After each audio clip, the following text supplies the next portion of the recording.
今天分享一个韭菜铺鸡蛋的做法。首先，我们准备一下食材：韭菜一把，去除老叶，放入盆中，倒入清水，充分洗净后捞出，控水备用。准备一个小盆，打入5个鸡蛋，加入食盐1克，给鸡蛋提一下底味，胡椒粉1克，少许白醋。白醋可以使鸡蛋口感更加软嫩，而且可以去除一部分腥味。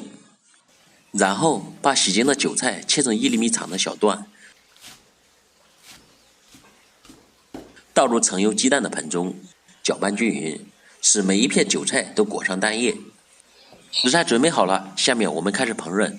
锅内烧油，油温烧至6成热，油面冒青烟，倒入裹有韭菜的蛋液，蛋液遇热迅速凝固，一面定型以后翻过来煎另一面，不停地颠锅滑炒2分钟。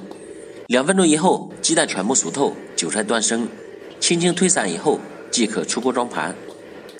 小技巧：炒鸡蛋的温度要高一些，油冒青烟的时候倒入蛋液，鸡蛋会迅速定型。好了，这道韭菜铺鸡蛋就做好了。